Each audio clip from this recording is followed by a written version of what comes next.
Hi everyone, welcome to the online session of Industrial Management and Safety. We are going to start our fourth module, Industrial Safety. Fourth മൊഡ്യൂളിൽ രണ്ട് പാർട്ടാണുള്ളത്, industrial safety and entrepreneurship.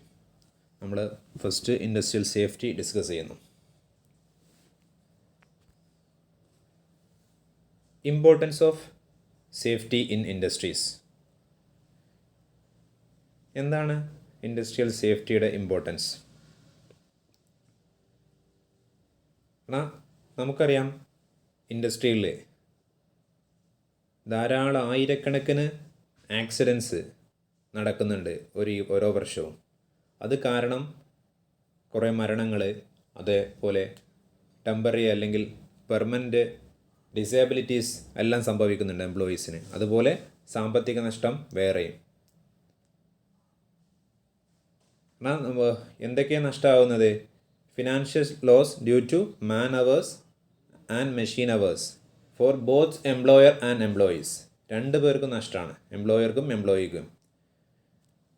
അതുകൊണ്ടാണ് നമ്മുടെ ഇന്ത്യയിൽ follow ചെയ്യുന്ന ഒരു safety act ഉണ്ട്, factory act. അതിൽ നമ്മുടെ കുറേ കാര്യങ്ങൾ പറയുന്നുണ്ട്, എങ്ങനെയാവണം സേഫ്റ്റി, അതിൻ്റെ കോമ്പൻസേഷൻ എന്താണ്, എന്തൊക്കെയാണ് സേഫ്റ്റി പ്രൊസീജിയേഴ്സ്, എങ്ങനെ എത്ര വർക്ക് വരെ ചെയ്യാം, ഓരോ കാര്യങ്ങൾ ഡീറ്റെയിൽ ആയിട്ടുള്ള പറയുന്നത്. അതിനാണ് ഫാക്ടറി ആക്ട് 1948. അതിൽ മൊത്തം കാര്യങ്ങൾ, നമ്മുടെ സേഫ്റ്റിയുമായി ബന്ധപ്പെട്ട മുഴുവൻ കാര്യങ്ങളും, അല്ലെങ്കിൽ ഫാക്ടറിയിൽ എങ്ങനെ വർക്ക് ചെയ്യണം എന്നുള്ള മുഴുവൻ കാര്യങ്ങളും പ്രൊസീജിയറും അതിൽ പറയുന്നുണ്ട്. അതുപോലൊപ്പം കോമ്പൻസേഷൻ കൊടുക്കുന്നതിനെ പറ്റിയും, എന്തെങ്കിലും ആക്സിഡൻറ്റ് സംഭവിച്ചു കഴിഞ്ഞാൽ അവർക്ക് ഫിനാൻഷ്യൽ കോമ്പൻസേഷൻ വിക്ടിംസിന് കൊടുക്കാനുള്ള ഒരു ഇതും കൂടെ നമ്മുടെ ഫാക്ടറി ആക്റ്റിൽ പറയുന്നുണ്ട്. ഇനി നമുക്ക് കുറച്ച് ഡെഫിനിഷൻസാണ് നോക്കേണ്ടത്. അപ്പോൾ എന്താണ് ഫാക്ടറി? ഫാക്ടറി എന്ന് പറഞ്ഞു കഴിഞ്ഞാൽ 10 അതിലധികമോ ആളുകൾ working with a power or machine, power and machine എന്നാൽ 10 അതിലധികം ആളുകൾ പവറിൻ്റെ സഹായത്തോടെ അല്ലെങ്കിൽ മെഷീൻ്റെ സഹായത്തോടെ എന്തെങ്കിലും പ്രൊഡക്റ്റ് അല്ലെങ്കിൽ മാനുഫാക്ചറിങ് പ്രോസസ്സിൽ ഏർപ്പെടുകയാണെങ്കിൽ അതിന് ഒരു ഫാക്ടറി എന്ന് പറയും. ഇനി അവരുടെ കയ്യിൽ പവറും മെഷീൻസൊന്നുമില്ല, അങ്ങനത്തെ 20 കൂടുതലോ ആളുകളുണ്ടെങ്കിൽ അതിനെയും നമ്മൾ ഫാക്ടറി എന്ന് പറയും. Factory means any place where 10 or more person are working with the aid of power and machine for manufacturing any product, or 20 or more person are working without the aid of power for manufacturing anything. ഇനി accident. എന്താണ് accident?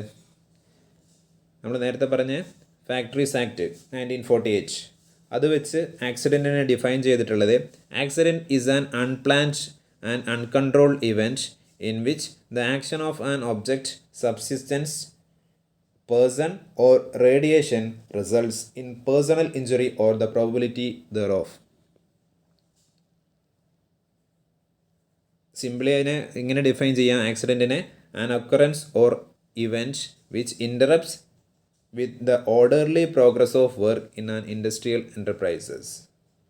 ആണ് ശരിക്ക് orderly നടന്നുകൊണ്ടിരിക്കുന്ന ഒരു work പെട്ടെന്ന് അതിന് തടസ്സം നേരുന്നത് ാണ് ഒരു സിമ്പിളായിട്ട് ആ ഒക്കറൻസ് അല്ലെങ്കിൽ ആ ഇവൻറ്റിനെയാണ് നമ്മൾ ആക്സിഡൻ്റ് എന്ന് പറയാം.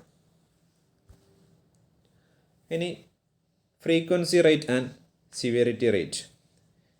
Frequency rate is defined as the number of accident occurred per million man hours worked.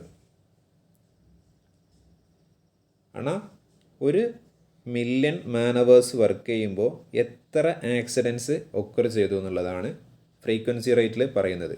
കാരണം ഇത് ഈ ഫ്രീക്വൻസി റേറ്റും സിവിയറിറ്റി റേറ്റൊക്കെ ഒരു സ്റ്റാൻഡർഡൈസ് ചെയ്യാൻ വേണ്ടിയിട്ട്. അപ്പോൾ ലാർജ് ഇൻഡസ്ട്രിയിൽ കുറേ പ്ലാന്റുകൾ, അല്ലെങ്കിൽ കുറേ പ്ലാന്റുകൾ, കുറേ സെക്ഷൻസ് ഉണ്ടാകും. അപ്പോൾ അവിടെ എംപ്ലോയീസിൻ്റെ എണ്ണം കൂടുതലായിരിക്കും.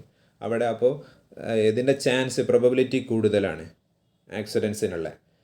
അപ്പോൾ നമുക്ക് അവിടെയാണ് കൂടുതൽ എപ്പോഴും വെച്ചാൽ ചെറിയ കമ്പനിയിൽ അത്രയും പ്ലാന്റുകളില്ല, അത്രയും വർക്കേഴ്സ് ഇല്ല. അപ്പം ആക്സിഡൻസിൻ്റെ ഫ്രീക്വൻസി കുറയാനാണ് ചാൻസ്. അപ്പോൾ ഇവിടെ കുറവും അവിടെ കൂടുതലും നമുക്കറിയാം. അതുകൊണ്ട് ഇതിനെ ഒരു സ്റ്റാൻഡർഡൈസ് ചെയ്യാൻ വേണ്ടിയിട്ടാണ് മാൻ ഹവേഴ്സിൻ്റെ 1 മില്യൺ മാൻ ഹവേഴ്സ് അതിൻ്റെ അടിസ്ഥാനത്തിൽ ആണ് ഇതിൻ്റെ ആക്സിഡൻറ്റിൻ്റെ ഫ്രീക്വൻസി റേറ്റ് പറയുന്നത്.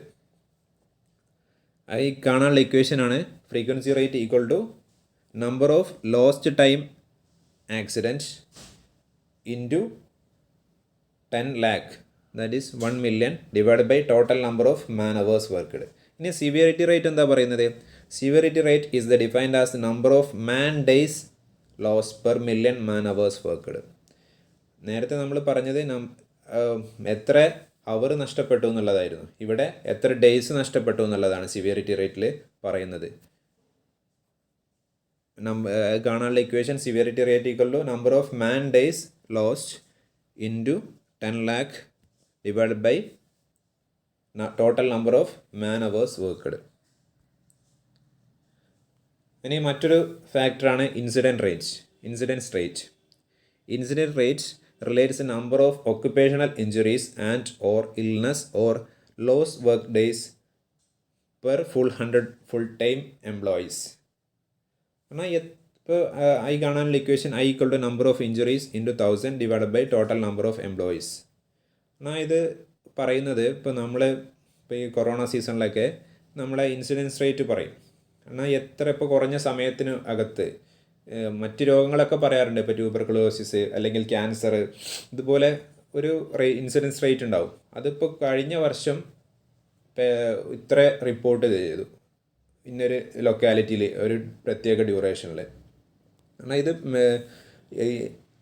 കാരണം കുറഞ്ഞ സമയത്തിനുണ്ടാവുന്ന ഇതാണ്. അപ്പോൾ ഒരു ടൈം സ്റ്റാൻഡേർഡ് ആയിരിക്കണം, അതുപോലെ ഒരു ഏരിയ ഇതായിരിക്കണം. അവിടെ എത്ര കൂടി, അപ്പോൾ നമ്മളെ ഇൻഡസ്ട്രി എടുക്കുകയാണെങ്കിൽ ഒരു ഇൻഡസ്ട്രിയിൽ എത്ര പെട്ടെന്ന് കുറഞ്ഞ, കാരണം തൊട്ട് മുന്നേ എത്ര കൂടി എന്നുള്ളത്, അല്ലെങ്കിൽ എത്ര കുറഞ്ഞു, ശരാശരിയോട് ഒപ്പമാണ് നിൽക്കുന്നത്, കൂടിയോന്ന് അറിയാൻ വേണ്ടിയിട്ടുള്ള ഒരു റേറ്റാണ് ഇൻസിഡൻസ് റേറ്റ്.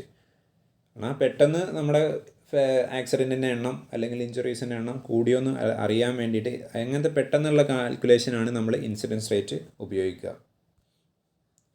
ഇനി ആക്സിഡൻറ്റ് പ്രോൺനെസ്.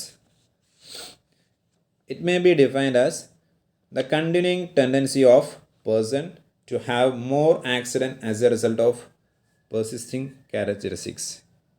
എന്നാൽ ചില ആളുകൾക്ക് ഇപ്പോൾ ഒരു ഇൻഡസ്ട്രിയിൽ ചില ആളുകളുടെ അടുത്ത് നിന്ന് വീണ്ടും ആക്സിഡൻറ്റ് ഒന്നിൽ ഒരു തവണ വന്നു, വീണ്ടും ഒരു മാസം കഴിയുമ്പോൾ വീണ്ടും അതേ ആളുടെ അടുത്ത് നിന്ന് തന്നെ വരിക. അങ്ങനത്തെ ചില ആളുകളുടെ അവരെ പേഴ്സണൽ പ്രശ്നങ്ങൾ കാരണമോ അല്ലെങ്കിൽ അവരെ കുറവ് കാരണങ്ങളോ പല പ്രശ്നങ്ങളെ കൊണ്ടും കുറച്ച് ആളുകളുടെ അടുത്ത് നിന്ന് മാത്രമായിട്ട്, കുറച്ച് സ്റ്റാഫിൻ്റെ അടുത്ത് നിന്ന് മാത്രമായിട്ട്, അങ്ങനത്തെ വർക്കേഴ്സിനാണ് ആക്സിഡൻറ്റ് പ്രോൺ വർക്കേഴ്സ് എന്ന് നമ്മൾ പറയാം. Accident proneness perhaps because of the peculiar physiological and psychological makeup of certain person. കാരണം കുറച്ച് ആളുകൾ എപ്പോഴും അവരെ അശ്രദ്ധ കാരണം ഉണ്ടാവുന്നതിനാണ് ആക്സിഡൻറ്റ് പ്രോൺനെസ് എന്ന് പറയാം. അതിൻ്റെ കാരണങ്ങൾ, causes of accident proneness. First one, inattentiveness and day dreaming. എന്നാൽ അറ്റൻറ്റീവ് അല്ലാതിരിക്കുക, അതുപോലെ ഡേ ഡ്രീമിങ്, ദീവാസ്വപ്നം അല്ലെങ്കിൽ പകൽക്കിനാവ് കാണുന്ന അവസ്ഥ. Poor eyesight and hearing and lack of stamina.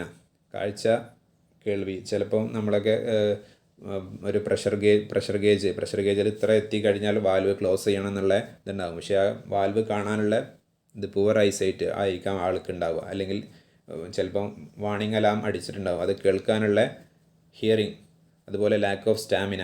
ഇതെല്ലാം ഓരോ കാരണങ്ങളാണ്. Poor adjustment of work, distaste of job. കാരണം ജോലിയോട് താല്പര്യമില്ലായ്മ, പിന്നെ വർക്കിനായിട്ട് അഡ്ജസ്റ്റ് ചെയ്ത് പോകാൻ പറ്റാത്തൊരവസ്ഥ. ഡിസ്ലൈക്ക് ഓഫ് സൂപ്പർവൈസർ, ഫോർമാൻ. നമ്മുടെ മുകളിലുള്ള സൂപ്പർവൈസർ അല്ലെങ്കിൽ ഫോർമാൻ അല്ലെങ്കിൽ ആരെങ്കിലും ഇഷ്ടമല്ലാതെ ആണ് മുന്നോട്ട് പോകുക, അവരായിട്ട് നല്ല ടേംസിലല്ല എന്നുണ്ടെങ്കിൽ. Lack of training, proficiency and skill to do a work. ട്രെയിനിങ്ങിൻ്റെ കുറവ്. 6th, insufficient intelligence. 7th, unsafe behaviour of the worker. എന്നാൽ അൺസേഫ് ബിഹേവിയർ എന്ന് പറഞ്ഞാൽ അയാൾ സേഫ്റ്റി ഡിവൈസുകൾ അല്ലെങ്കിൽ സേഫ്റ്റി പ്രാക്ടീസുകളൊന്നും ഫോളോ ചെയ്യുന്നില്ല എന്നുള്ള.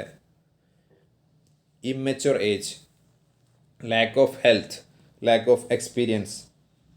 ഇതൊക്കെയാണ് ആക്സിഡൻറ്റ് പ്രോൺനെസ്സിൻ്റെ കാരണങ്ങൾ. ഇനി അതെങ്ങനെ ഈ ആക്സിഡൻറ്റ് പ്രോൺനെസ് നമുക്ക് എങ്ങനെ റെഡ്യൂസ് ചെയ്യാം? എന്നാൽ അങ്ങനത്തെ ആളുകളെ നമ്മൾ ഒന്നെങ്കിൽ ആ ഏരിയയിൽ നിന്ന് ട്രാൻസ്ഫർ ചെയ്യുക, ലെസ് ഹസാർഡസ് ജോബ് സിറ്റുവേഷനിലേക്ക് ഏരിയയിലേക്ക് അവരെ മാറ്റുക. കാരണം അവർക്ക് ഒരിക്കലും റിസ്ക് അല്ലെങ്കിൽ നല്ല ഹസാർഡസ് ഉണ്ടാവാനുള്ള ചാൻസ് ഉള്ള ഏരിയയിൽ ജോലി കൊടുക്കരുത് ഇങ്ങനത്തെ ആളുകളെ. പിന്നെ കറക്റ്റായിട്ടുള്ള അവർക്ക് ഫിസിക്കൽ ആൻഡ് മെൻ്റൽ, നമ്മൾ നേരത്തെ പുവർ ഐസൈറ്റ് ഇതൊക്കെ പറഞ്ഞില്ലേ, അപ്പോൾ അവർ ഫിസിക്കലായിട്ടും മെൻ്റലായിട്ടും നല്ല സ്റ്റാൻഡേർഡുള്ള ആളുകളെ നമ്മൾ റിക്രൂട്ട് ചെയ്യുക. അതിനുകൊണ്ടാണ് പല ജോലിക്ക് വേണ്ടി അപേക്ഷിക്കുമ്പോഴും അവസാനം എക്സാമും ഇതെല്ലാം പാസ്സായി കഴിഞ്ഞാലും ഇൻ്റർവ്യൂ ഒക്കെ കഴിഞ്ഞ് കഴിഞ്ഞാലും നമുക്ക് ഫിസിക്കൽ ഉണ്ടാവും. കാരണം ഫിസിക്കൽ ടെസ്റ്റിൽ നമ്മളെ എല്ലാ കണ്ണ്, കേൾവി, അതുപോലെ നമ്മളെ സ്റ്റാമിന എല്ലാം അവർ ചെക്ക് ചെയ്യുന്നത് ചില ജോബുകൾ ചെയ്യാൻ ഇതൊക്കെ ആവശ്യമാണ്. അല്ലാതെ നമ്മളെ ഇൻ്റലിജൻസ് മാത്രം പോരാ. പിന്നെ ട്രെയിനിങ് കൊടുക്കണം കൃത്യമായിട്ട്.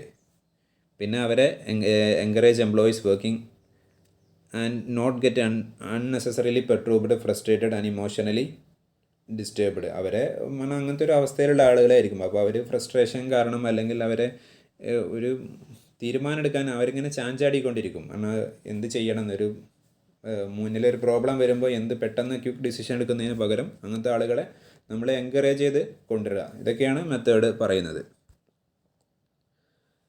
Unsafe acts of A worker, ഒരു വർക്കറിൻ്റെ പ്രവൃത്തികൾ, സേഫ് അല്ലാത്ത പ്രവൃത്തികളെ കുറിച്ചാണ്. Casual behaviour of workers. രണ്ടാമത് പറയുന്നത് lack of interest and indifferent attitude of workers towards work. കാരണം താല്പര്യക്കുറവ്, അതുപോലെ ഒരു വ്യത്യസ്തമായ, കാരണം ശരിക്ക് വർക്കിനോട് താല്പര്യമില്ലാതെ ഒരു നെഗറ്റീവ് ആറ്റിറ്റ്യൂഡുള്ള കേസ്. മൂന്നാമത് പറയുന്നത് failure to use personal protective devices. കാരണം സേഫ്റ്റി മെഷർ, ഇപ്പോൾ ക്യാപ്പ്, അതുപോലെ ഹെൽമെറ്റ്, ഷൂ, അതുപോലത്തെ കുറേ സേഫ്റ്റി മെഷർമെൻറ്റ് ഉണ്ടാവും. എല്ലാ ഇൻഡസ്ട്രിയിലും സേഫ്റ്റി മെഷർമെൻറ്റിന് വലിയ വാല്യൂ ആണ് കൊടുക്കുന്നത്. പിന്നെ lack of experience for the job given, കാരണം കിട്ടിയ ജോലിയിലെ എക്സ്പീരിയൻസ് കുറവ്. പിന്നെ കണ്ടിന്യൂസ് വർക്ക് ചെയ്യുമ്പോൾ റെസ്റ്റ് ഇല്ലാതെ വർക്ക് ചെയ്ത് കഴിഞ്ഞാൽ ഉള്ള അവസ്ഥ. കാരണം ഒരു മനുഷ്യന് ഉണ്ടാവാനുള്ള ചാൻസുകളാണ് ഈ പറയുന്നത്. Loading the machine beyond the കപ്പാസിറ്റിക്ക് അപ്പുറം അത് ലോഡ് ചെയ്യുക. കാരണം ഒരു മാക്സിമം ലോഡ് കപ്പാസിറ്റി ഉണ്ടാവും ഏതൊരു ഇതിനും, അതിൻ്റെ അപ്പുറത്തേക്ക് ഇത് ചെയ്ത് കഴിഞ്ഞാൽ ലോഡ് ചെയ്യുന്ന ആൾ ഈ വർക്കറാണ്. Lack of attention and sleep, അറ്റൻഷൻ്റെയും ഉറക്കം, കാരണം തലേ ദിവസം ഉറങ്ങിയിട്ടില്ല എന്നുണ്ടെങ്കിൽ ആൾക്ക് അത്ര അടുത്തുനിന്ന് ആക്സിഡൻറ്റ് ഉണ്ടാവാനുള്ള ചാൻസ് ഉണ്ട്. യൂസിങ് അൺസേഫ് സ്പീഡ് കാരണം കൺട്രോളബിൾ അല്ലാത്ത സ്പീഡിലേക്ക് എത്തിക്കഴിഞ്ഞാൽ ഏത് റൊട്ടേറ്റിംഗ് മെഷീൻസും ചിലപ്പോൾ അത് ആക്സിഡൻറ്റിനേക്ക് കാരണമാകാം. Influence of drugs and drinks, ignorance and lack of ട്രെയിനിങ്ങിൻ്റെ കുറവ്, ഫാറ്റിഗ്, കാരണം ക്ഷീണം അനുഭവിച്ചു കഴിഞ്ഞാൽ വർക്കറിൻ്റെ പ്രവൃത്തികളിൽ അൺസേഫ്റ്റി നമുക്ക് ഉണ്ടാവാം. പിന്നെ അൺസേഫ് കണ്ടീഷൻസ്, കാരണം ഇത് വർക്കറെ കാരണങ്ങളെ കൊണ്ടല്ല, അത് അവിടുത്തെ കണ്ടീഷൻസ്, അറ്റ്മോസ്ഫിയർ, ഇതാണ് പറയുന്നത്. Bad environmental condition due to the inadequate heating, lighting and ventilation. കാരണം നമ്മുടെ ഇൻഡസ്ട്രിയുടെ അകത്ത് നമ്മുടെ ഒരു ഏരിയയിൽ അവിടെ പ്രോപ്പർ ലൈറ്റിംഗ് അല്ല, അല്ലെങ്കിൽ പ്രോപ്പർ വെൻറ്റിലേഷൻ അല്ല. അപ്പോൾ നമുക്ക് ഭയങ്കര ഡിസ്കംഫേർട്ട് ഫീൽ ചെയ്യും. അപ്പോൾ നമുക്ക് ഇതുണ്ടാവാനുള്ള എന്തെങ്കിലും കുറച്ച് കഴിയുമ്പോൾ തളർച്ചയോ വല്ല ഇതുണ്ടാവാനുള്ള ചാൻസ് ഉണ്ട്. രണ്ടാമത് പറയുന്നത് ഡിഫക്റ്റീവ് എക്യുപ്മെൻറ്റ്സ് ഓർ മെഷീൻസ്. മൂന്നാമത് complicated procedure of performing A job, കാരണം ഭയങ്കര കോംപ്ലിക്കേറ്റഡ് ആയിട്ടുള്ള പ്രൊസീജിയർ ഉണ്ടാവാനുള്ള ചില കേസിൽ. നാലാമത്തെ ഇനാഡിക്വേറ്റ് സേഫ്റ്റി ഡിവൈസസിൻ്റെ അപര്യാപ്തത. Wrong and faulty Leh out of the production Leh out. ചില കേസിൽ ചില പ്ലാന്റുകളുടെ പ്രൊഡക്ഷൻ യൂണിറ്റുകളുടെ ലേ ഔട്ട് മാറിയിട്ടുണ്ടാകും. കാരണം അവിടെ നിന്ന് എപ്പോഴും അല്ലെങ്കിൽ ഒരു മൂവിങ് പാർട്ട് ഉള്ള സ്ഥലത്തു കൂടെ ആയിരിക്കും നമുക്ക് ഈ അവസാനത്തെ പ്രൊഡക്റ്റ് മാറ്റേണ്ടി വരിക എന്ന് പറയുമ്പോഴൊക്കെ അതിൻ്റെ ലേ ഔട്ടിൽ വന്ന ഇതാണ്. അപ്പോൾ ട്രാൻസ്പോർട്ടേഷൻ അല്ലെങ്കിൽ വർക്കേഴ്സ് നിൽക്കുന്ന സ്ഥലം, അവിടത്തെ കൂടെ ഒരു മൂവിങ് പാർട്ട് പോകുന്നുണ്ട്, അല്ലെങ്കിൽ ഒരു ബെൽറ്റ്, അല്ലെങ്കിൽ ചെയിൻ ഡ്രൈവ്, അല്ലെങ്കിൽ ഒരു റൊട്ടേറ്റിംഗ് വീല്, എന്തെങ്കിലുമൊക്കെ മൂവ് ചെയ്യുന്നുണ്ടെങ്കിൽ അതൊരു ബുദ്ധിമുട്ടാണ്. ഇത് കാരണം ആക്സിഡൻറ്റ് ഉണ്ടാവാം. ഇംപ്രോപ്പർലി ഗാർഡഡ് എക്യുപ്മെൻറ്റ്സ്, എന്നാൽ നമ്മൾ നേരത്തെ പറഞ്ഞ ഇപ്പോൾ റൊട്ടേറ്റിംഗ് പാർട്ട് അല്ലെങ്കിൽ ചെയിന്, ബെൽറ്റ്, ഇതെല്ലാം ശരിക്ക് ഗാർഡ് ചെയ്തണം, സുരക്ഷാ കവചങ്ങൾ ഒരുക്കിയിട്ട് വേണം, അല്ലാതെ അവിടുത്തെ വർക്കേഴ്സിൻ്റെ അല്ലെങ്കിൽ എംപ്ലോയീസിൻ്റെ അപകടം സംഭവിക്കാൻ ചാൻസ് ഉണ്ട്. Poor house keeping, electrical failure, improper disposal of waste product, ഇത്രയാണ് അൺസേഫ് കണ്ടീഷൻസ്. ഇനി job safety analysis. Job safety analysis it includes the study of different materials, tools, process to be used by a worker and how safe the worker when he is engaged in the job. എന്നാൽ ഒരു worker അതിൽ ഏതൊക്കെ മെറ്റീരിയൽസാണ് ഉപയോഗിക്കുന്നത്, അതിൽ ടൂൾസാണ്, അതിൻ്റെ process എങ്ങനെയാണ്, അവിടെയൊക്കെ എന്തൊക്കെ സേഫ്റ്റികളാണ്, എങ്ങനെയൊക്കെ സേഫ്റ്റി ഇത് ഉപയോഗിക്കണം, എന്തൊക്കെ ആണ് നമ്മൾ ശ്രദ്ധിക്കേണ്ടതെന്നൊക്കെ എല്ലാത്തിലും അതിൻ്റെ എൻ്റയർ ജോബിൽ കാര്യങ്ങൾ. ചിലപ്പം ആസിഡുകൾ ആണ് മെറ്റീരിയൽസ് എന്ന് പറയുന്നത്, ആസിഡുകൾ ഉപയോഗിക്കുന്നത് ഡേഞ്ചറാണ്, അപ്പോൾ അത് ശരിക്കും യൂസ് ചെയ്യണം. ടൂൾസ് അതുപോലെ ഡേഞ്ചറായിട്ടുള്ള പല ടൂൾസുകളുണ്ട്, നൈഫ് പോലത്തെ ഷാർപ്പ് എഡ്ജുകളുള്ള, അതുപോലെ ചില പ്രോസസ്സുകൾ ഭയങ്കര ഡേഞ്ചറായിട്ടുള്ള പ്രോസസ്സുകളുണ്ട്. അപ്പോൾ ഇതിലെല്ലാം ആ വർക്കർ ഇൻവോൾവ് ആയിരിക്കണം. ഇനി ഒരു സേഫ്റ്റി അനലിസ്റ്റ് ഉണ്ടാവും, ആ സേഫ്റ്റി അനലിസ്റ്റാണ് ഇത് മെഷർ ചെയ്യേണ്ട ആൾ.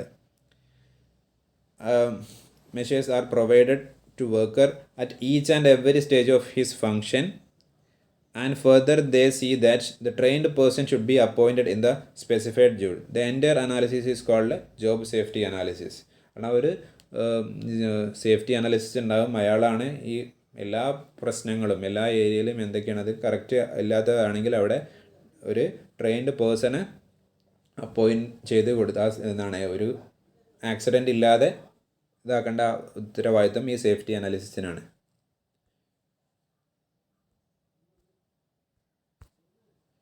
ഇനി പ്ലാൻ സേഫ്റ്റി ഇൻസ്പെക്ഷൻ. എന്നാൽ ഇത് ആക്സിഡൻറ്റ് കുറയ്ക്കാൻ വേണ്ടിയിട്ട് അല്ലെങ്കിൽ എന്തൊക്കെയാണ് നമ്മളെ സേഫ്റ്റിയിൽ വന്ന പാളിച്ചകൾ അത് തിരുത്താൻ വേണ്ടിയിട്ടാണ് ഈ ഒരു പ്ലാൻ സേഫ്റ്റി ഒരു ഇൻസ്പെക്ഷൻ, ഈ ഒരു ഇൻറ്റേർണൽ ഇൻസ്പെക്ഷൻ തന്നെ നടത്തി. It is a method of discovering potential accident risk. Is the one of the oldest accident prevention technique.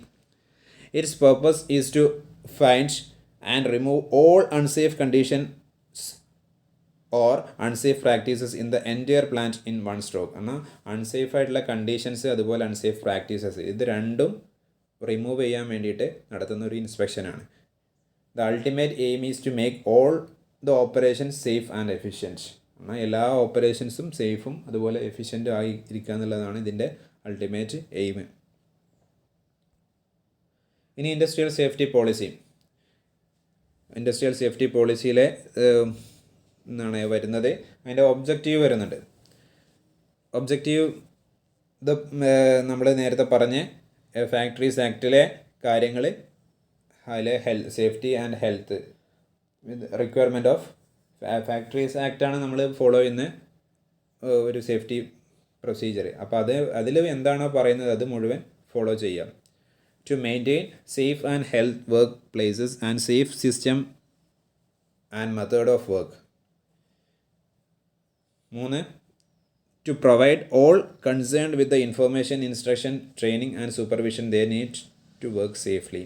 കാരണം എല്ലാ ഇൻഫർമേഷൻ അതുപോലെ ഇൻസ്ട്രക്ഷന്, ട്രെയിനിങ്, സൂപ്പർവിഷൻ ഇതെല്ലാം അതിലെല്ലാം സേഫ്റ്റി അതിലെല്ലാം സേഫായിട്ട് നമ്മൾ ഉള്ള ഇത് പാസ് ചെയ്യുക, എല്ലാ ഇൻഫർമേഷൻ എല്ലാ ഇതും എല്ലാ സ്റ്റാഫിനും പാസ് ചെയ്യുക. ടു ഡെവലപ്പ് സേഫ്റ്റി അവയർനെസ് ഉണ്ടാക്കിയെടുക്കുക. അതുപോലെ encourage effective participation from the employees on safety matters. Safety മാറ്റേഴ്സിൽ എംപ്ലോയീസിനെ നമ്മൾ എൻകറേജ് ചെയ്യുക, അവർ ഫുൾ പാർട്ടിസിപ്പേഷൻ ഉറപ്പുവരുത്തുക. അപ്പോൾ നമ്മളൊരു കമ്പനിക്കകത്താണെങ്കിൽ പോലും അവിടെ അകത്ത് യാത്ര ചെയ്യുന്ന വാഹനങ്ങളിൽ പോലും സീറ്റ് ബെൽറ്റ്, കാരണം അവിടെ പബ്ലിക് റോഡല്ല, കമ്പനിക്കകത്തുള്ള ഇൻറ്റേർണൽ ട്രാൻസ്പോർട്ടേഷനാണ് വേണ്ടി ഉപയോഗിക്കുന്ന വണ്ടിയിൽ പോലും സീറ്റ് ബെൽറ്റ് ഇതുപോലത്തെ എല്ലാ സേഫ്റ്റി ഇതും ഉപയോഗിക്കണം. അല്ല ഞാൻ നല്ല അവർ കണ്ടു കഴിഞ്ഞാൽ അല്ലെങ്കിൽ ക്യാമറയിൽ കണ്ടു കഴിഞ്ഞാൽ നല്ല ഫൈൻ കിട്ടാനുള്ള ചാൻസ് ഉണ്ട്. അത് ഓരോ കമ്പനിയുടെ പോളിസി അനുസരിച്ച് അവർ അത് ആദ്യം തന്നെ സേഫ്റ്റി ആയിരിക്കും. ഏതൊരു കമ്പനിയിൽ ഫസ്റ്റ് ചെയ്യുന്നതിൽ ആദ്യം സേഫ്റ്റിയാണ് പഠിക്കുക, എന്നിട്ടാണ് നമുക്ക് ജോബ് പഠിപ്പിക്കുള്ളൂ.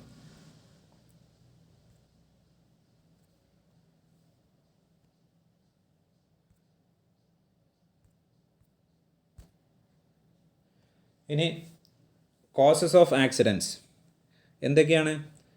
ആക്സിഡൻസിൻ്റെ കോസസ് മെയിനായിട്ട് 2 കോസസ്, ടെക്നിക്കൽ കോസസും ഹ്യൂമൻ കോസസും. ടെക്നിക്കൽ കോസസിനെ നമ്മൾ നേരത്തെ കണ്ട അൺസേഫ് കണ്ടീഷൻസ് എന്ന് പറയാം. ഹ്യൂമൻ കോസസിന് അൺസേഫ് ആക്ട്. ടെക്നിക്കൽ കോസസിൽ 2 ഫാക്ടേഴ്സ്, മെക്കാനിക്കൽ ഫാക്ടേഴ്സും എൻവയോൺമെൻറ്റൽ ഫാക്ടേഴ്സും. എന്നാൽ ടെക്നിക്കൽ കോസസിൽ plant, equipment, tools, material handling system, general work environment ഇതൊക്കെയാണ് വരുന്നത്. അതുപോലെ ഹ്യൂമൻ കോസസിൽ വരുന്നത് എന്നാണ് നമ്മൾ പറഞ്ഞു അൺസേഫ് ആക്ട്, പ്രവൃത്തി കാരണം വരുന്നതാണ്. Person concern due to his ignorance and forgetfulness, carelessness and day dreaming. നമുക്ക് ഓരോന്നായിട്ട് നോക്കാം. മെക്കാനിക്കൽ കോസസ് ഓഫ് അല്ലെങ്കിൽ mechanical factors. First one unsafe mechanical design or construction. രണ്ടാമത്തെ hazardous arrangement, piling, overloading etcetera. മൂന്നാമത്തെ improper machine guarding. നാലാമത്തെ unsafe apparel. Unsafe apparel എന്ന് പറഞ്ഞാൽ നമ്മുടെ ഡ്രസ്സുകൾ സേഫ് അല്ലാതെ നമ്മൾ എല്ലാ വർക്ക്ഷോപ്പിലൊക്കെ പറയാറുണ്ട് ലൂസ് ഡ്രസ്സ് പാടില്ല, ഫുൾ സ്ലീവ് പറ്റില്ല, ടാഗ്, ഇതൊന്നും അങ്ങനെ നമ്മുടെ കയ്യിലുള്ള അപ്പാരൽ നമ്മൾ ധരിച്ചിരിക്കുന്ന വസ്ത്രങ്ങൾ അൺസേഫ് ആയിട്ടുള്ള പല സംഭവങ്ങളും. പിന്നെ മുടി, ലേഡീസൊക്കെ ആണെങ്കിൽ അവരുടെ ഹെയർ കെട്ടി ഇതാക്കണം. Defective agencies or devices. 6th improper material handling. 7th broken safety guards. 8 protruding nails, എന്നാൽ ഉന്തി നിൽക്കുന്ന അല്ലെങ്കിൽ തള്ളി നിൽക്കുന്ന നെയിൽസ്, എന്നാൽ ഷാർപ്പ് എഡ്ജ് ആയിട്ടുള്ള സംഭവങ്ങൾ. Leaking acid valve. Untested boilers or pressure vessel. അങ്ങനെ ബോയിലറും പ്രഷർ വെസലൊന്നും ശരിക്കും ടെസ്റ്റ് ചെയ്തിട്ടില്ല എന്നുണ്ടെങ്കിൽ അത് വർക്ക് ചെയ്യാതെ നല്ലൊരു എക്സ്പ്ലോഷന് ചാൻസ് ഉണ്ട്.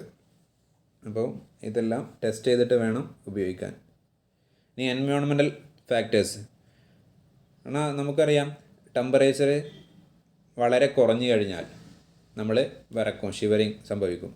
അപ്പോൾ അതും ഒരു എപ്പോഴും ഒരു കംഫർട്ടായിട്ടുള്ള ഇതാണ് നമുക്ക് വേണ്ടത് ടെമ്പറേച്ചറിന്. ടെമ്പറേച്ചർ അധികം കൂടിക്കഴിഞ്ഞാൽ നമുക്ക് തലവേദന ഉണ്ടാവും, അല്ലെങ്കിൽ നമ്മൾ വിയർക്കും.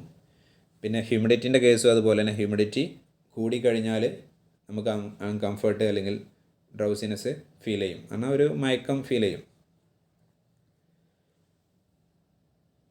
Defective and inadequate illumination causing I strain, glare, shadow. എന്നാൽ നല്ല കണ്ണിലേക്ക് കുത്തുന്ന ഒരു വെളിച്ചം, ഇലൂമിനേഷൻ വരികയാണെങ്കിൽ നമുക്ക് കണ്ണിന് ഐ സ്ട്രെയിൻ ഉണ്ടാവും. അതുപോലെ ഗ്ലെയർ, ഷാഡോ, ഇതെല്ലാം പല പ്രശ്നങ്ങളുണ്ടാവും. നമുക്ക് ശരിക്ക് വല്ല കൺട്രോൾ പാനലിലെ ബോർഡ് കാണാൻ പറ്റാതിരിക്കുക, അതിലെ റീഡർ മീറ്റേഴ്സ് കാണാൻ പല പ്രശ്നങ്ങളും ഉണ്ടാവും ശരിക്കും. 5ാമത് പറയുന്നത് presence of dust, fumes and smoke and lack of proper ventilation. ഒരു ഇൻഡസ്ട്രിക്കകത്ത് ഒരു ഏരിയയിൽ അപ്പുറത്തു നിന്നുള്ള അല്ലെങ്കിൽ നമ്മുടെ ഇൻഡസ്ട്രിയിലെ വേറെ പ്രോസസ്സ് എന്നുള്ള ഡസ്റ്റ്, ഫ്യൂംസ്, സ്മോക്ക് ഇതെല്ലാം കയറി അവിടെ പ്രോപ്പറായിട്ട് വെൻറ്റിലേഷൻ നടക്കുന്നില്ല എന്നുണ്ടെങ്കിൽ അവിടെ വർക്ക് ചെയ്യുന്ന എംപ്ലോയീസിന് പ്രശ്നങ്ങളുണ്ടാവാം. High speed of work because of huge work load. കാരണം വർക്ക് ലോഡ് കൂടുന്ന സമയത്ത് നമ്മൾ സ്പീഡ് കൂടും, പെട്ടെന്ന് ചെയ്ത് തീർക്കാനുള്ള ഒരു ഇതുണ്ടാവും, ടെൻഡൻസി ഉണ്ടാവും. Inadequate rest, pauses or break between the working hours. കാരണം റെസ്റ്റ് ഇല്ല എന്നുണ്ടെങ്കിൽ കണ്ടിന്യൂസ് ആയിട്ട് വർക്ക് ചെയ്ത് കഴിഞ്ഞാൽ ആരായാലും ക്ഷീണിച്ചു പോകും. Noise, bad order, flash coming from the nearby machinery or equipment or process. അടുത്തുള്ള മെഷീനറിയിൽ നിന്നോ എക്യുപ്മെൻറ്റിൽ നിന്നോ പ്രോസസ്സിൽ നിന്നോ ശബ്ദങ്ങൾ, ചെവി കുത്തുന്ന നോയ്സ്, അതുപോലെ ബാഡ് ഓർഡർ, സ്മെൽ, നമുക്ക് കംഫർട്ടല്ലാത്ത സ്മെല്ല്, അതുപോലെ ഫ്ലാഷ് വരികയാണെങ്കിൽ നമുക്ക് ഇതുണ്ടാവും, പുവർ ഹൗസ് കീപ്പിംഗ്. ഇനി പറയുന്നത് പേഴ്സണൽ ഫാക്ടേഴ്സിൽ വരുന്നതാണ് age, health, number of dependence. കാരണം നമ്മുടെ കുറേ പേര് ആശ്രയം, നമുക്ക് അത്രയും പ്രാരാബ്ദങ്ങൾ ഉണ്ടെന്നുണ്ടെങ്കിൽ അത് ഒരു ഫാക്ടറാണ് അയാളെ മെൻ്റൽ അല്ലെങ്കിൽ പേഴ്സണൽ ഇതിൽ. Financial position, home environment, lack of knowledge and skill, improper attitude towards work, incorrect machine habit, carelessness, day dreaming, നമ്മൾ നേരത്തെ പറഞ്ഞു പകൽ കിനാവ് കാണുക, ഫാറ്റിഗ്, ഇമോഷണൽ അൺസ്റ്റെബിലിറ്റി. എന്നാൽ ആൾക്ക് ഇമോഷണൽ പെട്ടെന്ന് കാര്യങ്ങളിൽ ഒരു സ്റ്റേബിൾ അല്ലാതെ ഇമോഷണൽ ആവുന്ന അവസ്ഥ നമ്മൾ പറയുന്നത്. High anxiety level, mental worriness, unnecessary exposure to risk, non use of safety devices, working at unsafe speed, improper use of tools. അപ്പോൾ ഇത്രയാണ് നമ്മളിന്ന് ഡിസ്കസ് ചെയ്യുന്നത്. Okay, thank U.